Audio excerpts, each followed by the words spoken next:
자, 1장부터 3장은 하나님의 의가 필요한 이유, 너희가 하나님의 의를 수용해야 되는 이유에 대한 설명이죠. 하나님의 진노가 나타났다. 그래서 하나님의 의가 나타났다는 부분이고요. 자, 1장 1부터 3장까지의 내용은 교환 구조로 되어 있는데요. 뭐냐면 하나님 앞에서의 인간이 얼마나 불의한지를 먼저 A 얘기하고요. B 부분은 그래서 하나님이 어떻게 너희에게 했는지에 대한 하나님의 뜻, 이것이 두 개가 교환되면서 반복하고 있습니다. 이 교환은 결국 강조예요. A도 강조되고 B도 강조되고. 그러므로 A는 니들이 정말 죄인이다 라는 것을 강조하는데, 이 너희 안에 보면 이방인도 있고 유대인도 있다라는 게 아주 중요하죠. 모두가 죄인이다라는 것을 강조하면서 이방인 너희도 죄인인데 하나님이 벌했고, 유대인 너희도 죄인인데 하나님이 벌하였는데, 그래서 모두가 죄인인데 지금 하나님의 때에 하나님의 의가 그래서 필요했다라고 하는 그 전제를 설명하기 위해서 인간의 불의와 하나님의 뜻, 이것을 반복하고 있습니다. 1장 18절부터 32절은 이방인들에게 좀 더 포커스를 둔, 죄인인 이방인에 대하여 그들이 경건치 않아서 하나님의 심판을 받는다라는 것을 얘기합니다. 그래서 교환이 3번 1장 18절부터 32절까지 나오는데요. 불의로 진리를 막는 사람들의 경건치 않음과 불의 때문에 하나님이 그들을 내버려뒀다. 또 인간의 불의가 진리를 거짓 것으로 바꾸고 피조물을 조물보다 더 경배하는 우상 숭배, 그래서 비상식의 상식화, 이런 것들이 인간의 죄라면 그래서 하나님이 내버려뒀다. 그랬더니 음란과 동성애, 이게 이제 하나님의 내버려둠의 결과라는 거죠. 그리고 인간이 죄를 졌을 때 아주 중요한 특징은 하나님하고 친하게 지내기를 싫어한다는 거예요. 인간은 본능적으로 행복을 추구하려고 무엇인가 계속 선택하는데, 그 행복을 추구하려고 선택하는 것이 행복으로 갈 수 없는 길인 죄를 끊임없이 추구하는데, 그 죄를 추구하는 첫 번째 특징이 뭐냐면 하나님에게 오기를 싫어한다는 거예요. 그래서 하나님이 내버려 뒀다는 것입니다. 내버려 뒀더니 합당치 못하는 일들을 쭉 하더라라고 하는 것이 이제 1장 29절부터 32절까지 21가지의 죄악의 목록을 쭉 내버려두면 너희는 이 모양 이 꼴이야. 그래서 안식이나 평안이 없고 늘 싸우고 미워하고 더럽고 추악한 모습밖에 없어 라는 걸 가지고 하나님 없이, 또 하나님이 내버려뒀을 때 너희들이 행복할 수 없다, 너희는 죄인이다 라는 것들을 증명하는데, 그 주 대상이 이방인들의 모습이라는 거죠. 왜냐하면 유대인들은 최소한 율법적 가치를 중요하게 생각하기 때문에 이런 부분들을 상당히 조심하려고 애쓴다는 게 겉으론 말이죠. 그래서 이걸 통해서 하나님이 이제 심판하시는데, 진노의 이유가 이렇게 돼 있어요. 경건치 않음과 불의인데, 그 경건치 않음과 불의는 뭐냐면 하나님이 하나님을 알만한 것을 보여주셨다는 거예요. 세상 만물 가운데 하나님의 신성이 있다는 거죠. 창세기 1장의 창조는 혼돈과 공허와 흑암이라고 하는 것에 하나님이 임재하셔서 하나님의 질서를 부여하시는 겁니다. 그래서 창세기 1장은 이렇게 표현하는 거예요. 창세기 1장에서 만들어진 세계가 바로 하나님의 성소입니다. 다시 말해서 하나님은 세상을 하나님의 성전으로 만드시고, 그 성전에 하나님이 왕으로 자정하셔서 그 하나님이 세상을 질서정연하게 통치하는 사건이 창세기 1장에서 보여주는 창조 얘기의 핵심입니다. 그래서 히브리인들의 충만의 개념은요, 하나님이 모든 만물 가운데 하나님의 신성이 들어가 있어서 완전하게 하나님의 질서대로 세상이 움직인다는 거예요. 그래서 아침이 되면 어김없이 해가 뜨고요, 저녁이 되면 해가 집니다. 봄, 여름, 가을, 겨울의 순서가 이루어지고요, 모든 것이 완벽하게 움직여가는 것, 이것을 하나님의 충만함, 좀 신성이라고 표현하는 거죠. 그래서 우리가 하나님을 알만한데, 하나님을 알되 영화롭게 하지도 않고 감사치도 않고, 하나님을 알되 하나님을 버러지의 우상으로 바꿔치고, 피조물을 하나님보다 더 경배하고 하나님 두기를 싫어하는 것, 이게 바로 우리가 진노받아야 될 이유라는 거예요. 이 모습을 뒤집어 말하면요, 구원이란 하나님을 알고 영화롭게 하고 감사하고 경배하고 하나님하고 친하게 지내는 것. 제가 계속 강조했던 내용이죠. 이게 사실 구원의 핵심입니다. 근데 하나님이 이 진노를 하시는 이유가 뭐냐면 잘못됐다는 것을 알려주는 거예요.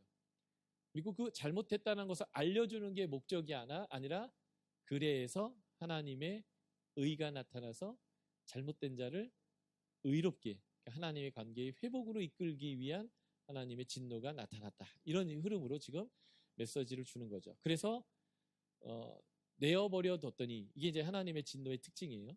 내어버려 뒀더니 이러한 목록으로 하나님 앞에서 잘못하더라라는 거죠. 이렇게 이제 얘기하는 것이 이제 이방인들의 잘못을 쭉 언급하는 측면이 있습니다. 물론 유대인도 이런 죄를 져요. 그런데 지금 이 싸움을 하고 있는 과정에서는 유대인들은 자신들이 의롭고 얘들이 더러운데 얘들이 말 안 듣고 우리 말 안 듣고 율법의 가치를 버리려고 하는 것에 대해서 말하고 있기 때문에 이 얘기를 들을 때 유대인들은 사도 바울을 굉장히 인정하게 돼 있어요. 이방인들은 어라? 가는 계제편이라더니 유대인 바울이 유대인 편 드네? 이러다가 이제 2장으로 딱 넘어가면 하나님이 유대인 너희도 동일해 라고 얘기하면서 여기서 하나님의 성품을 뭐라고 제시하냐면요, 외모를 보지 않고 공의로운 심판을 하신다는 거예요. 그래서 여기도 이제 교환 구조가 나오는데 인간의 불의, 판단하는 자로서 동일한 죄를 진다는 거예요. 여기서 판단은 유대인도 이방인 판단하고 있고 이방인도 유대인 판단하고 있어요. 그러니까 어떤 면에서는 여기서 유대인 이방인이 다 겹치긴 하는데 점점 뒤로 갈수록 그 판단하는 자를 사도 바울이 유대인 너희 쪽으로 몰아버려요. 율법을 맡은 자로서. 그러면서 이 판단한다라고 하는 의미가 약간 더 유대인 쪽으로 무게감을 주게 돼 있습니다. 그래서 하나님 뜻이 뭐냐면 차별 없이 유대인이나 이방인이나 하나님의 판단을 받는다는 거예요. 그러니까 유대인이라고 1400년 동안 하나님 백성으로서의 성골적 뼈대를 갖고 있는다고 해서 하나님이 더 잘해주거나 죄가 있는데 없는 척 해주거나 그런 거 없다는 거예요. 하나님의 판단은 공의롭다라는 거죠. 그러니까 선을 행하여 영광과 존귀를 돌려라 이렇게 하고 있고요. 또 A, 인간의 불의 2장 17에서 24절을 보면 율법을 가지고도 율법을 범하는 유대인 이렇게 얘기하면서 앞에서 판단하는 자가 누구인지를 조금 더 이렇게 유대인 쪽으로 몰아갑니다. 그래서 하나님은 판단할 때 할례의 유무나 율법의 유무가 아니라 네가 어떻게 하나님의 백성으로 사느냐를 가지고 하나님은 공의로운 판단을 하실 것이다. 그래서 2장에서의 하나님은 공의로운 판단을 하신 하나님이에요. 외모를 보지 않고요. 혈통을 보지 않는. 그러므로 할례를 행한다면 이 마음에 해야 한다는 거예요. 이것을 골로새서 이제 배우실 때는 그리스도의 할례라고 표현할 겁니다. 그리고 이제 로마서 뒤에서는 이것을 세례받는 걸로 죽어서 예수와 함께 죽고 예수와 사는 것처럼 다시 살아나는 것인데 이것을 성령의 법, 성령으로 할례받는 것이라고 이제 표현하게 되는 거죠. 그래서 선을 행하여 영광과 존귀를 구하는 것, 성령을 따라 할례는 마음에 하는 것, 이거는 같은 얘기로 지금 진행되는 거고 이게 이제 8장으로 가면 깔때기로 탁 모여서 6장, 7장 죽었다 살았다로 그래서 죄에 대해서 죽고 율법에 대해서 죽는 이 부분과 이 부분이 이제 연결되어져서 뒤에서 더 확대해 설명되어집니다. 그래서 남을 판단한 사람의 특징과 유대인의 특징을 비교해 보면 이게 같은 얘기를 하고 있구나라는 것을 여러분들이 잘 보시면 발견할 수 있습니다. 특별히 율법을 의지하여 하나님을 자랑하고 율법의 교훈을 받아 하나님을 알고 지극히 선한 것을 좋게 여기고 율법의 지식과 진리의 규모를 가진 자로서 소경, 사실 유대인이 생각할 때 이방인이죠. 소경의 길을 인도하고 어둠에 있는 자의 빛이요 어리석은 자의 훈도요 어린아이의 스승이라고 스스로 믿는데 이게 이제 유대인이고 이게 본래적 유대인이어야 하는데 실제로는 니들도 도찐개찐이다 라는 식으로 그 다음에 이제 말하는 거죠. 그래서 사실은 이 껍데기의 유대인이 유대인이 아니라 정말 속이 유대인이어야 진짜 유대인인데 진짜 속이 유대인인 유대인은 꼭 주에다가 할례를 하는 게 아니라 어디다 할례를 해야 한다고요? 마음이 할례를 해야 된다라는 거로 얘기해서 하나님은 외모를 보지 않는다 할 때는 몸무게는 몇 킬로 이상 되면 하나님 앞에 죄다 뭐 이런 거, V라인이 아니면 죄다, 뭐 이렇게 잘생기고 예쁘지 않으면 죄다, 이런 식의 외모가 아니라 유대인이냐 아니냐를 표현할 때 바로 이 외모라는 표현을 여기서 이제 사용하면서 하나님은 유대인이든 아니든 동일하게 공의로운 판단을 한다라고 하면서 그런 기준에서 볼 때 너희도 도찐 개찐이다 라고 하면서 유대인들의 죄성에 대해서 말씀하고 있습니다. 그래서 여기 하나님에 대해서 정리하면 하나님은 진리대로 판단하시는 하나님이세요. 근데 그 판단은 아무도 피할 수 없습니다. 그 하나님은 어떤 분이냐면 인자하고 용납하시고 기밀히 참으시는 것이 대충이 아니라 풍성한데, 그래서 하나님이 이렇게 하시는 목적이 뭐냐면 마음껏 죄를 저질러라 이게 아니라 회개케 하기 위한 하나님의 이 과정인데 너희가 그 하나님의 진노를 쌓는다는 거예요. 이 하나님의 용서하심, 용납하심, 길이 참으심을 이용해 먹는 거예요. 죄 짓고 주일날 와서 죄 벌려 덮습니다. 어디서 배워가지고요. 당신의 그 한 번의 죽으심에 영원한 제사가 돼서 앞으로 나의 지을 죄까지 다 회개됐습니다. 히브리서에 나오는 말씀이죠. 그걸 가지고요 그렇게 열심히 자신을 씻습니다. 또 짓고 또 씻고 또 씻고 또 씻고. 그래서 마치 예수 그리스도의 십자가의 의를 마음껏 죄를 져도 된다라고 하는 무슨 백지수표나 한도 없는 크레디트 카드로 생각하고 죄 짓고 용서하고 죄 짓고 용서하는 것을 반복하는데 이것을 뭐라고 표현하냐면 하나님의 회개하기 위한 인자심과 용납하심과 길이 참으심의 풍성함에 대해서 너희가 지금 왜곡하고 너에게 진노를 싼다라고 이제 표현하는 거죠. 그래서 하나님은 너희의 행한 대로 보응하신다는 거예요. 그래서 선을 행하는 자에게는 영생을, 당을 짓고 진리를 쫓지 않는 자들에게는 분노와 분노를 하신다. 그래서 이것에는 외모, 혈통, 거기에 따라 하지 않는다. 그리고 하나님은 니들은 다 감추고 숨긴 것 같지만 은밀한 것까지 다 보시고 그 은밀한 것까지 심판하신 하나님, 그 심판을 눈을 피할 수 없는 하나님이다라는 것을 알아야 된다라고 지금 유대인들에게 얘기하는 거죠. 이 얘기는 유대인들은 스스로는 굉장히 의롭고 쟤들보다도 의롭고 이방인보다 훨씬 더 낫다라고 하는데 하나님 눈에는 그게 그거다. 사실 하나님 니네 속을 다 보고 있기 때문이야 라고 얘기하면서 지금 이방인들과 유대인들이 같다라는 걸 보여주는 거죠. 그래서 율법의 유무와 상관이 없어요. 할례의 유무와 상관없습니다. 하나님의 기준은 동일하다라고 하는 거예요. 그래서 아주 중요한 단어가 나오는데 할례는 마음이 하라는 것입니다. 그런데 이 말은 사도 바울이 처음 고안한 말이 아니고 사도 바울의 아주 독특한 신학이 아니라 하나님이 이스라엘 백성들과 언약을 맺을 때에 신명기에서 이미 하나님이 말씀하신 내용이에요. 그러므로 율법은 아까도 제가 설명드렸지만 출애굽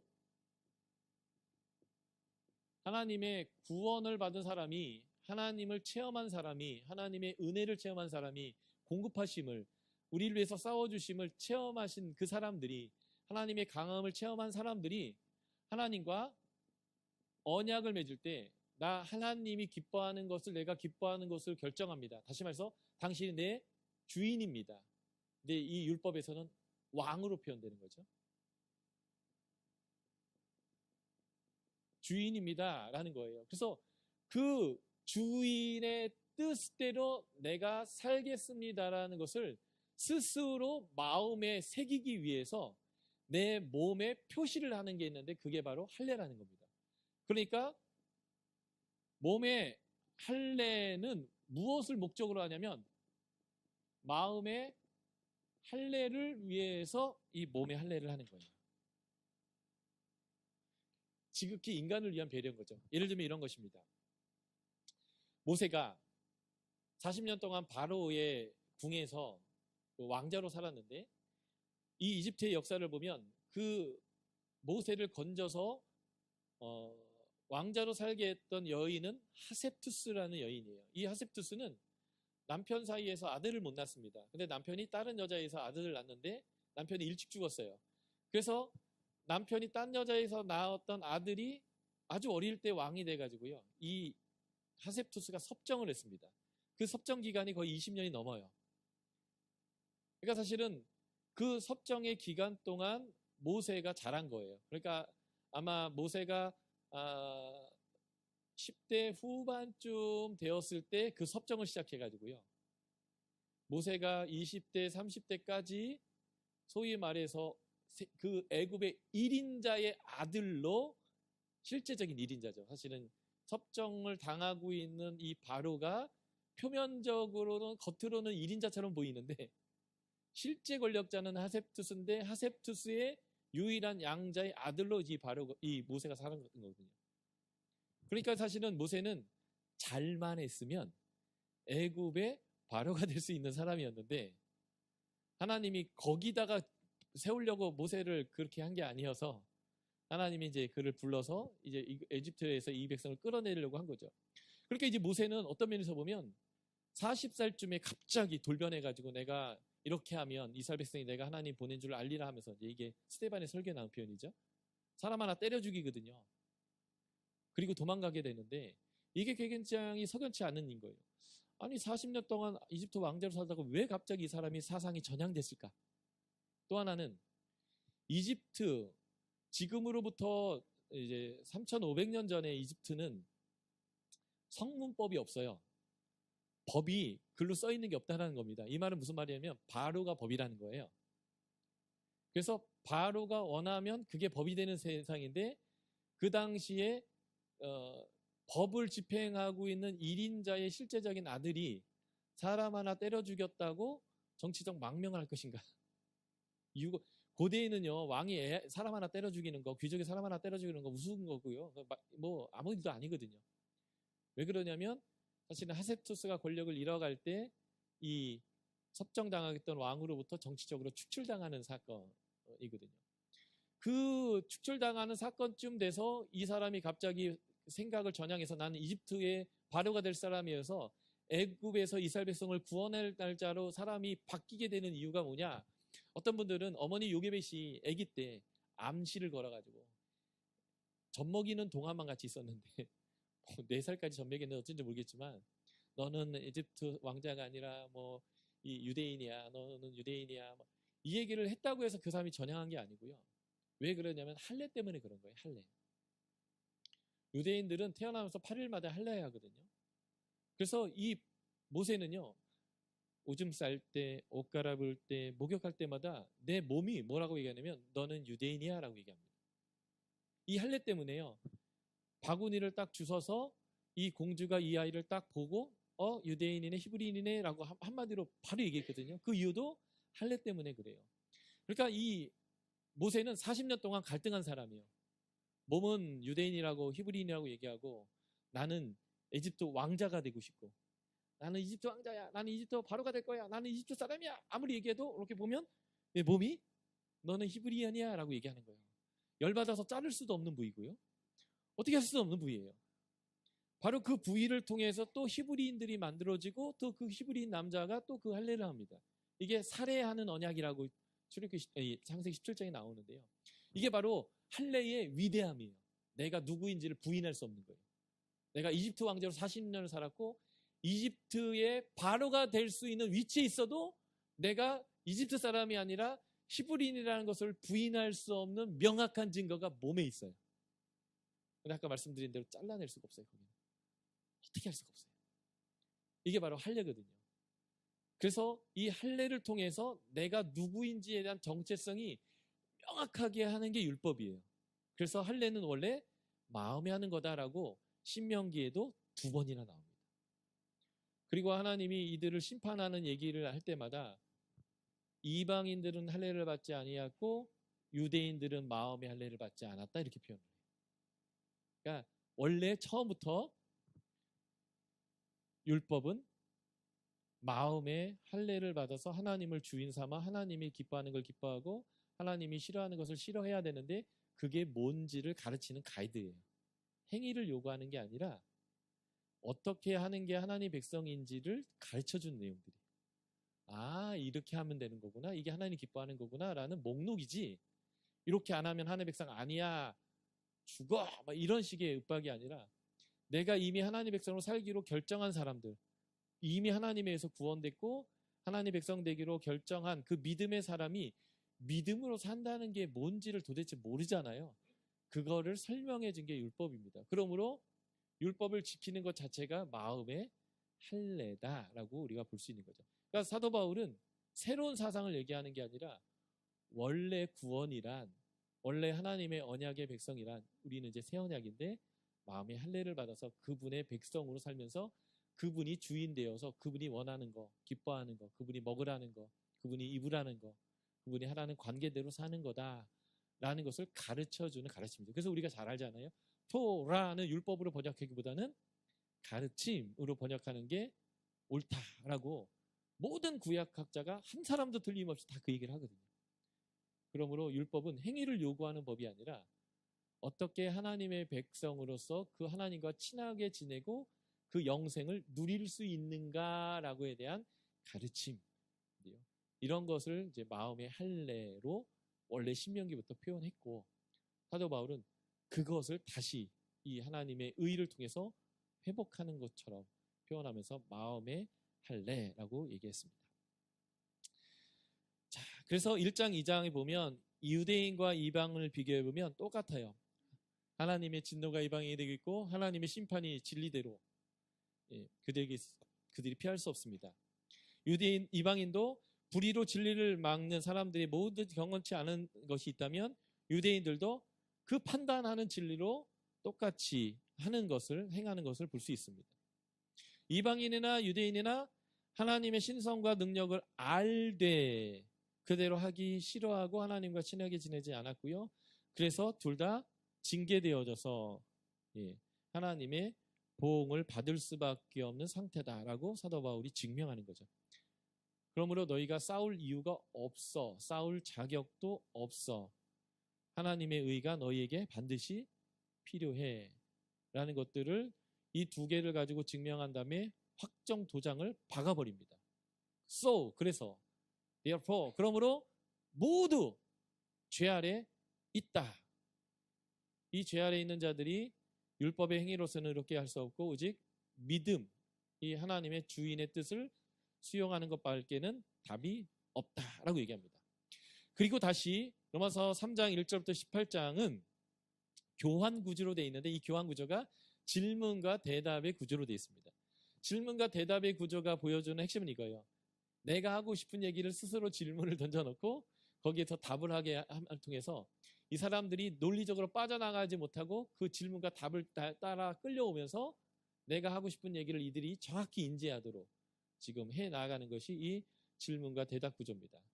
그래서 첫 번째 질문 3장 1절이죠. 유대인이 나음과 유익이 뭐냐? 유대인이면 뭐 더 낫냐? 그랬더니 이제 스스로 답하기.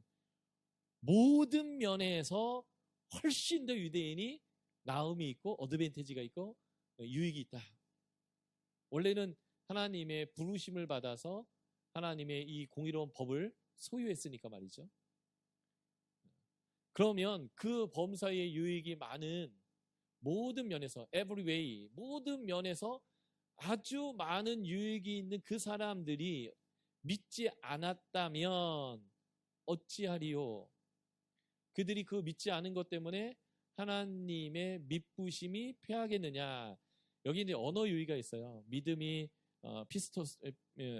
피스테오고 믿지 않은 격에 아피스테오고 이래서 피스테오가 아피스테오 하면 피스테오가 아피스테오 되냐? 뭐 이런 식의 이제 경찰청 설창상이 뭐 이런 것처럼 사도 바울이 약간 말장난을 하면서 이곳을 잘 기억시키는 질문을 하는 건데요. 그러니까 그 범사에 유익이 있는 사람이 지금 유대인들이 그렇게 안 믿었을 때 하나님은 믿을 만한 존재가 아닌 거냐? 그럴 수 없다. 자신의 백성이 이랬든 저랬든 간에 하나님은 언제나 믿으실 만한 분이고 언제나 옳다. 그것을 이제 시편을 가지고 51편 4편을 가지고 인용해서 증명하는 거죠. 주께서 말씀하실 때 의롭다 하고 주께서 심판할 때 순전하다 하시리라. 그러니까 당신의 모든 면은 옳습니다 하는 거예요. 그러니까 하나님의 백성이 어떻든 간에 하나님은 늘 옳다는 거예요. 그러니까 하나님의 백성이 신실하든 신실하지 않든 하나님은 늘 신실하다는 거죠. 그런데 사람들이 말하는 거예요. 근데 우리가 불의를 행했는데 그것 때문에 하나님의 의가 드러난다면 어떻습니까? 그러니까 니들이 말하는 대로 말하면 내가 가룟 유다가 예수님 팔아먹어가지고 그 덕분에 예수님이 하나님이 오신 목적을 이루었는데 가나안이 이 가룟 유다가 잘한 거 아닙니까? 그러니까 가룟 유다를 불의하다고 얘기하면 안 되는 거 아닙니까? 이런 식의 논리를 지금 이제 펴는 거죠. 결코 그렇지 않다는 거예요. 하나님은 언제나 믿을만하고 신실하다라는 것을 전제로 이렇다고 한다면 어떻게 하나님이 세상을 심판할 수 있겠느냐? 이것이 맞다라고 한다면 하나님이 더 의롭다게 하기 위해서 더 열심히 죄를 져야 하는 거 아니냐? 예. 그리고 하나님의 의가 드러나기 위해서 우리가 계속적으로 악을 행하는 게 의로운 거면 하나님이 우리를 심판해서는 안 되는 거 아니냐? 이런 식으로 너희가 이제 논리를 편다는 것이죠. 그래서 그렇지 않다. 하나님은 늘 신실한데 너희가 신실하지 않아서 오는 결과다라는 거예요. 그러면서 유대인 우리는 나으냐? 앞에는 범사에 낫다라고 했는데 이렇게 얘기하는 거죠. 결코 아니다. 똑같이 죄 아래 있다라고 하면서 똑같이 죄 아래 있다라는 것을 구약적으로 증명하는 인용의 내용이 이제 3장 10에서 18절 쭉 나오는 거죠. 그래서 이 부분이 구약의 인용구를 통해서 쭉 증명하는 내용인데 그 구약의 인용구를 통해서 죄인의 특징이 있어요. 죄인의 첫 번째 특징은요. 깨닫는 자가 없습니다. 감옥에 가면 나 죄 있다는 사람이 드물어요. 아담도 하나님이 너 왜 이랬냐 그랬더니 하와요. 하와 너 왜 그랬냐 뱀이요. 그러니까 죄인의 특징은 죄 있다라고 얘기를 안 해요. 이게 이제 병자들의 특징이거든요. 정신병자가 자기가 정신병을 든지를 몰라요. 죄인이 자기가 죄인인지 모르고요. 이게 아주 중요한 특징이죠. 그리고 이들의 중요한 특징은 하나님을 찾는 자가 없다는 거예요. 그리고 선을 행할 줄을 몰라요.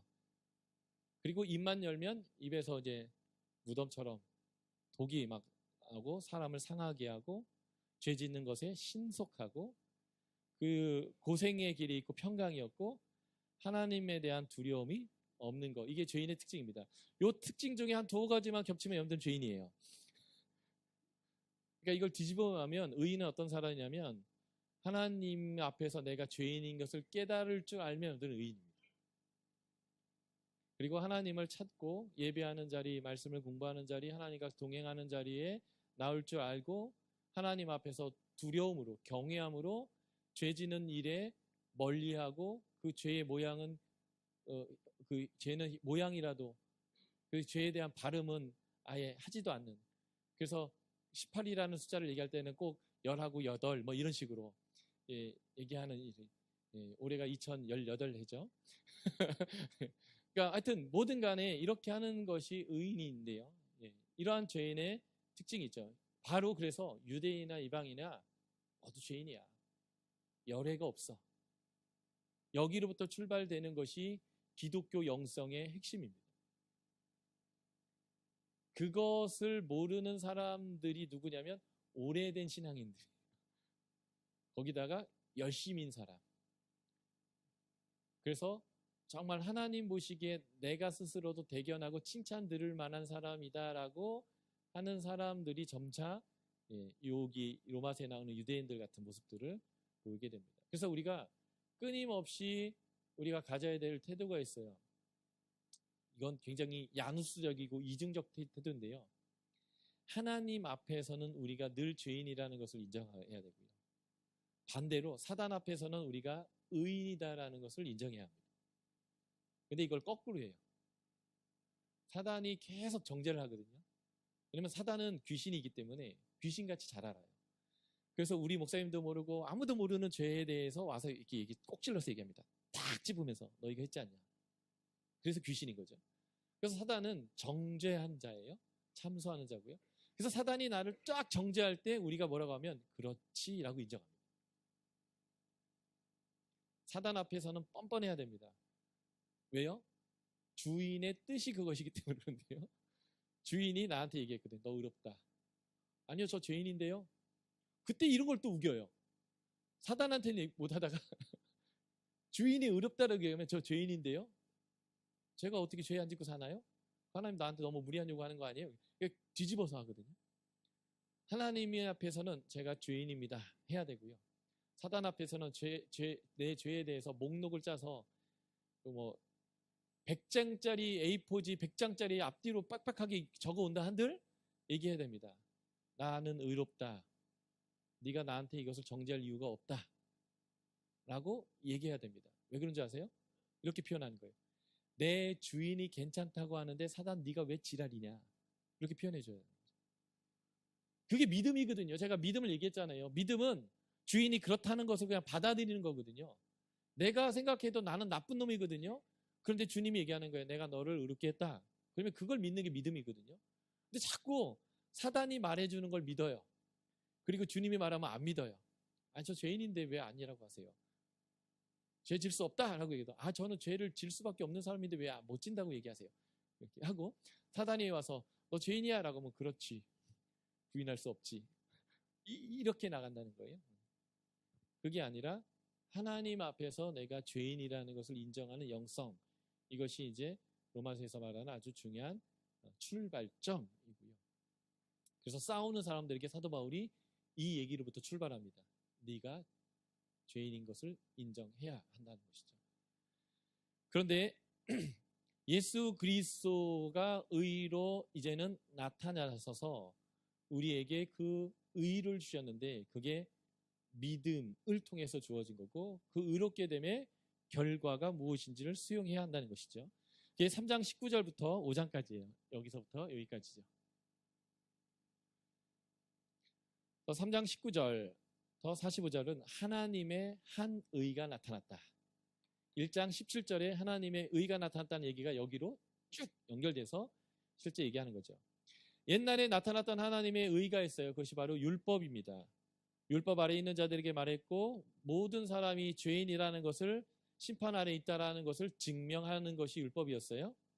그래서 우리가 율법의 행위로서는 의롭게 할 육체가 없음과 우리가 죄인이라는 것을 깨닫게 하는 것이 이 율법의 역할이었다면 이제는 우리가 죄인이라는 것을 인정하는 그 사람들에게 하나님의 또 다른 의가 주어짐을 통해서 우리가 누구인지를 명확하게 해줬다는 거죠. 그게 바로 율법의 한 의인데 여기서 아주 중요한 것이 제가 이제 빨간색으로 여기서 칠했죠. 믿음으로 의롭게 된다는 것입니다. 이 의롭게 됨이 아주 중요한 부분이 이제 이 5번이죠. By grace, 그의 은혜로, as a gift, 선물에 의한 은혜로서의 의로움, 의롭게 됨이라는 거죠. 그러니까 주인이 주기로 결정해서 주인 마음대로 우리에게 은혜로 그냥 준 의. 이것을 이제 우리가 신학적 용어로 칭의라고 얘기하는 거예요. 이것을 수용하는 게 믿음입니다. 그렇죠, 주님. 당신이 나 같은 처죽일 놈을 의롭다라고 얘기하셨다면 의로운 거죠. 제가 더 이상 당신 앞에서 우기지 않겠습니다. 인정해 주신 대로 내가 수용하겠습니다. 라고 하는 것이 그것이고요. 그래서 제가 아까 한번 말씀드렸죠. 간과한다라는 것이 아메리칸 스탠드 버전 ASB에서는 6월절과 연관시켜서 넘어가 줬다. 그러니까 하나님을 만나야 될 때와 하나님을 만나지 말아야 할 때가 있어요. 그래서 하나님을 만날 때는 호의의 눈으로 가득할 때 만나야 되고요. 진노의 눈동자 부글부글 끓을 때는 하나님 만나지 말아야 되는데 하나님의 진노가 막 부글부글 끓을 때에 넘어가자는 은혜. 이게 바로 이제 이 십자가의 은혜라는 거죠. 그래서 넘어가져서 하나님의 호의의 눈동자로 우리가 만나지게 되는 그런데 이게 선물이라는 거예요. 자격 유무를 따지지 않고 하나님이 주고 싶어서 주는 선물. 이것을 은혜다라고 표현합니다. 이 얘기를 간단하게 하면서 다시 질문하고 대답하고 질문하고 대답하는 형태로 이제 다시 나가는데요. 자랑할 데가 어디 있느뇨? 자랑할 거 있겠어? 그러니까 얘기하는 거죠. 없지요. 우리가 해서 받은 게 아니니까요. 없습니다. 그러면 이런 은혜가 무슨 법으로냐? 행위 때문이냐? 아닙니다. 스스로 질문하고 답하면서 오직 믿음의 법입니다. 사람이 의롭다고 하는 것은 어떤 행위로가 결단코 아니고 하나님의 믿음 안에서 인정되는 것입니다. 또 질문한 거죠. 그러면 이게 유대인에게만이냐? 하나님은 유대인만의 하나님이냐 아니면 이방인의 하나님이기도 하냐? 근데 여기서 아주 중요한 표현이 나옵니다. 진실로 이방인의 하나님이기도 합니다. 그래서 할례를 받았던 안 받았던 이방인이든 유대인이든 믿음으로 의롭다고 하시는 것은 우리의 주인 하나님입니다. 그러면 율법을 하나님이 폐한 거냐? 아니요. 오히려 이게 율법을 더 굳게 합니다. 이게 이제 율법을 완성했다 라고 하는 이제 의미인 거죠. 그리고 이제 4장으로 넘어가면서 이 얘기를 정리하면서 그런즉 우리 민족의 조상 아브라함의 경우는 어떠했습니까? 그도 행위가 아닌 믿음으로 얻게 됐습니다. 이게 창세기 15장을 인용해서 증명하는 거죠. 그래서 자랑할 것이 없습니다. 그래서 이걸 이렇게 표현합니다.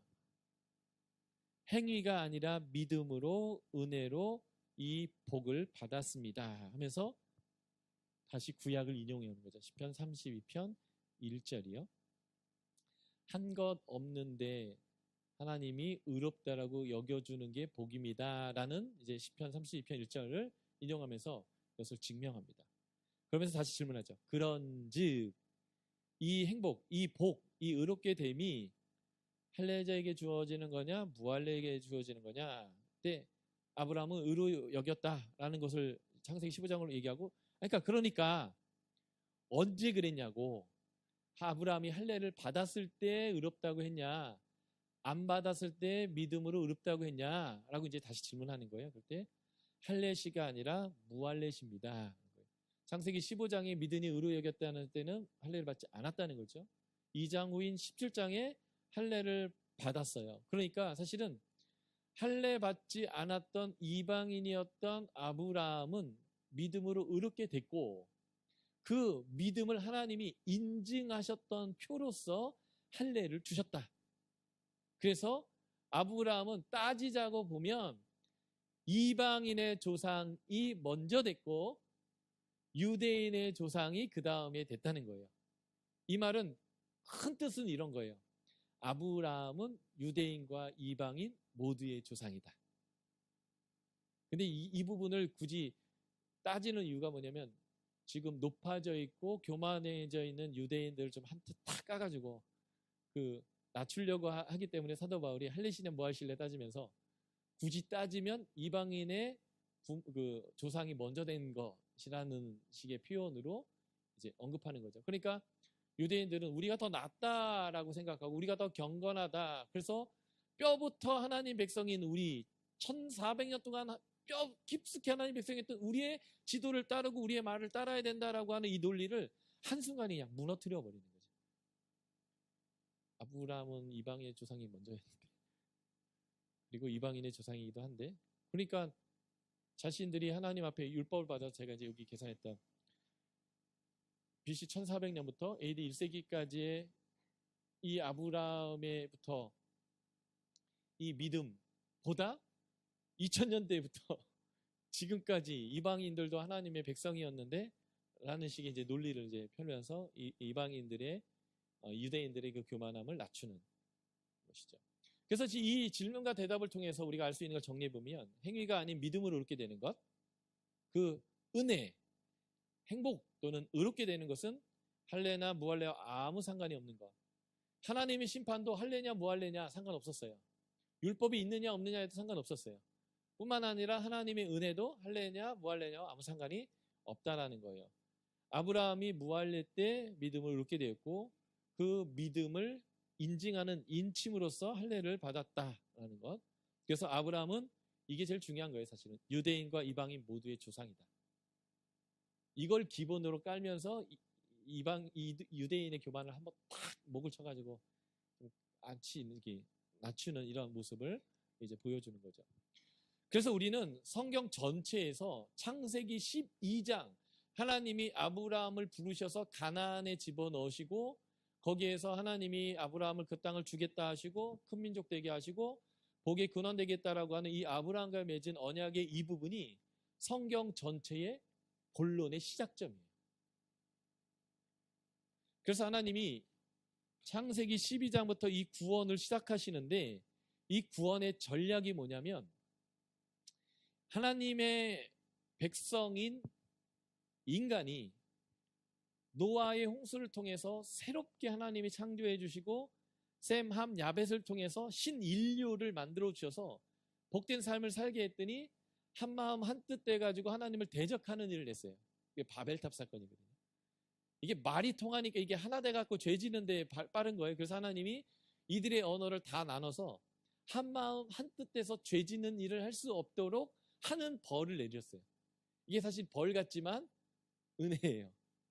그래서 하나님이 그 하나 될 수 없는 흩어져 있는 모든 민족을 구원하는데 하나님이 정말 어떤 분인지를 영이시기 때문에 만질 수도 맛볼 수도 경험할 수도 없는 인간을 향해서 맛보고 만져보고 경험 가능한 하나님을 경험하는 방법을 만들었는데 그게 바로 이스라엘 민족입니다.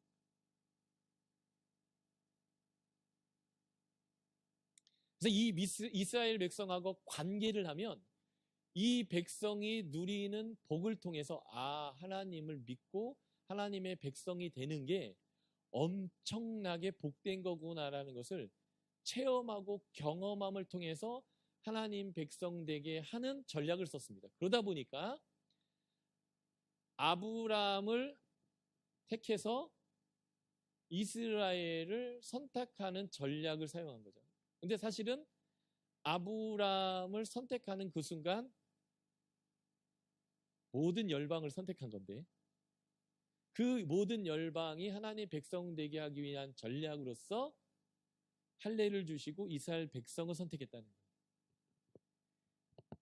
그러므로 아브라함을 부르신 사건은 인류 전체를 구원하기 위한 하나님의 구원 계획의 시작점, 출발점이고 그때부터 하나님은 행위가 아니라 믿음으로 의롭다라고 하셨고 그 믿음이 다시 말해서 하나님을 주인 삼는 건데 그 주인 삶이 뭔지를 추상적으로 말하면 도대체 살 수 없으니까 그것을 그 당시 사람들이 인지할 수 있는 방식의 법으로 만들어준 게 율법이다 보니까 율법을 따라 사는 삶은 행위가 아니라 믿음의 표명의 방식이다라는 것이 지금 이 복음에서 아주 중요한 내용이 되는 거죠.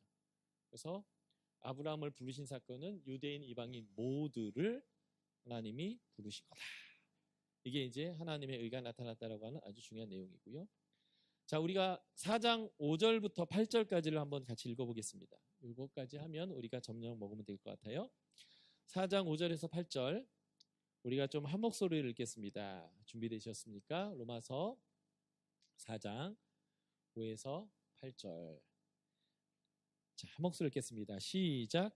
일하는 자에게는 그 싹이 은혜로 여겨지지 아니하고 보수로 여겨지거니와 이를 아니할지라도 경건하지 아니한 자를 의롭다 하시는 이를 믿는 자에게는 그의 믿음을 의로 여기시나니 일한 것이 없이 하나님께 의로 여기심을 받는 사람들의 복에 대하여 다윗이 말한 바 시편 32편이죠.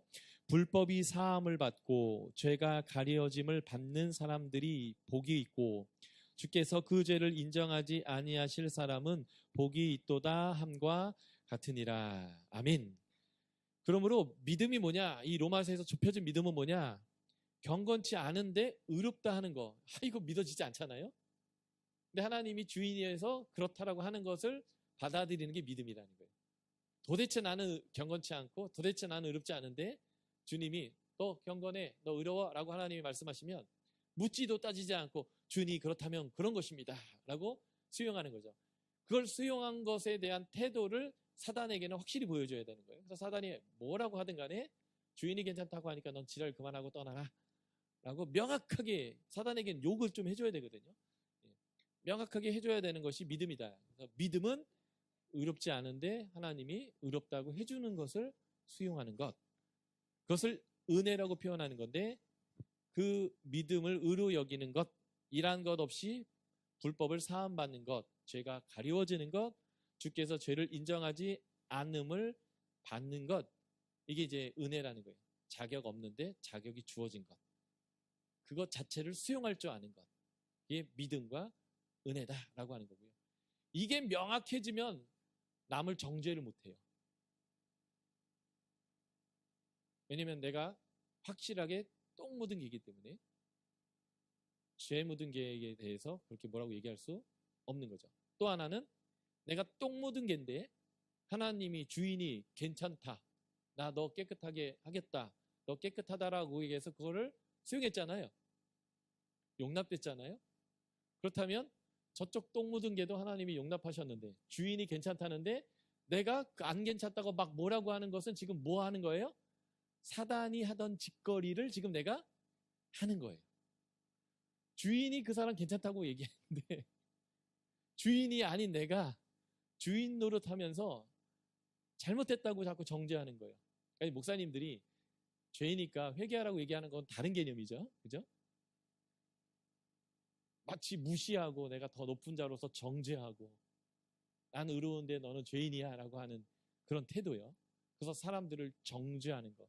그것은 딱 사단 닮은 짓이에요. 사단스러운 짓이고 사단하고 친한 짓인 거죠. 근데 지금 이 교회에 30여 년 된 이 교회가 성장하고 부흥하고 유대인과 이방인이 큰 공동체를 이루고 있는 이 교회가 지금 딱 뭐 하고 있다? 사단이 하고 있는 짓을 하고 있더라라고 하는 거예요. 그랬더니 사도 바울이 얘기하는 거죠. 주인의 뜻은 이거다. 그래서 주인의 뜻을 수용하는 거다. 주인의 뜻을 수용한다면 당연히 서로 용납하고 화합하는 것이다. 라는 얘기들을 이걸 하는 거예요. 왜냐하면 자격이 없는데 자격을 주어졌는데 죄 있는데 없다고 하시는데 그렇게 큰 은혜를 받은 사람이 그 은혜를 수용한 당연한 태도는 주인의 뜻대로 용납하는 거기 때문에 라고 이제 이렇게 이끌어 가는 거죠. 그게 바로 이제 이 4장에서 보여주고 있는 믿음으로 말미암아 의롭다. 주인의 뜻을 수용하는 믿음이 뭐다라는 것을 보여주는 내용인 것 같습니다. 저희가 저녁 먹고 계속해 보도록 하겠습니다. 수고하셨습니다.